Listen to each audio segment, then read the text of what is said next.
കുമാർ ചേരുന്നു ചടയമംഗലത്ത്. ബിനുകുമാർ, ചുരുങ്ങിയ വാക്കുകളിൽ. ഹലോ സാറേ, അതായത് നമ്മളെ ഇന്നത്തെ സത്യപ്രതിജ്ഞയുടെ തുടക്കം വളരെ നന്നായിരിക്കുന്നു. എല്ലാവർക്കും ഇഷ്ടപ്പെടുന്ന രീതിയിലുള്ള ഒരു തുടക്കമായിരുന്നു. ഏകദേശം അദ്ദേഹത്തിന്റെ ആ പ്രസംഗവും കാര്യങ്ങളും അതിനുശേഷമുള്ള കാര്യങ്ങളൊക്കെ നോക്കിക്കഴിഞ്ഞാൽ നല്ല ഒരു തഴക്കമെന്നൊരു രാഷ്ട്രീയ പ്രവർത്തകൻ സംസാരിക്കുന്ന പോലെ തോന്നി. അത് നമ്മളെ സന്തോഷിപ്പിക്കുന്ന ഒരു കാര്യമാണ്. തമിഴ്നാട്ടിലെ ജനങ്ങൾക്കും സന്തോഷം തരുന്ന ഒരു കാര്യമാണ്. പിന്നെ അദ്ദേഹം പേടിക്കേണ്ട ഒരു കാര്യം എന്ന് പറഞ്ഞു കഴിഞ്ഞാൽ അദ്ദേഹത്തിന് ശരിക്കും പറഞ്ഞ ആ അത്ഭുത നമ്പർ എത്തിക്കാൻ കഴിയാത്തതിൽ ഒരു വിഷമമുണ്ട്. അതുപോലെ തന്നെ ഇന്നിപ്പം CPM-ന്റെ CPI-യുടെ ഒരു നേതാവ് ചെറിയ കൊത്തു തുടങ്ങി. അതായത് തമിഴ് പാട്ട് എന്ന് പറയുന്നത് മൂന്നാമത്തെ തവണ ആയിപ്പോയി പാടിയത്. ആദ്യം വന്ദേഭാരതത്തിന് ശേഷം പാടുകയായിരുന്നു. അത് ഇച്ചിരി മോശമായിപ്പോയി, പുറകിലായിപ്പോയി എന്നാണ് അദ്ദേഹത്തിന്റെ ആക്ഷേപം. പക്ഷേ ഇനി തുടങ്ങുമ്പോൾ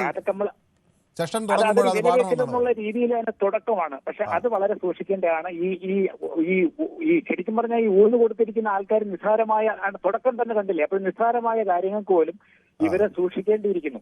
അപ്പോൾ വോട്ടിംഗ് ശതമാനം നോക്കുകയാണെങ്കിൽ വിജയുടെ പാർട്ടി യഥാർത്ഥത്തിൽ പ്രതിപക്ഷത്ത് ഇരിക്കുന്ന ശതമാനത്തിന്റെ താഴെയാണ്. അതും ആലോചിച്ച് മുമ്പോട്ട് പോകേണ്ട ഒരു കാര്യമാണ്.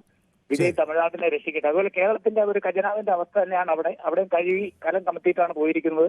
അതൊക്കെ വിളിച്ചിട്ട് ഞാൻ അങ്ങയോട് നമ്മുടെ രാഷ്ട്രീയ കണക്കുകളൊക്കെ അന്ന് ചോദിച്ചിരുന്നു. അതിൽ ഞാൻ ഇതിന്റെ ഇടയ്ക്ക് വേറെ സ്ഥലം വരെയൊക്കെ പോയിരുന്നു. ഇലക്ഷൻ കഴിയട്ടെ എന്നിട്ട് സാറിന് മനസ്സിലാക്കി വിളിക്കാന്ന് വിചാരിച്ചു. തിരക്ക് കഴിഞ്ഞോ?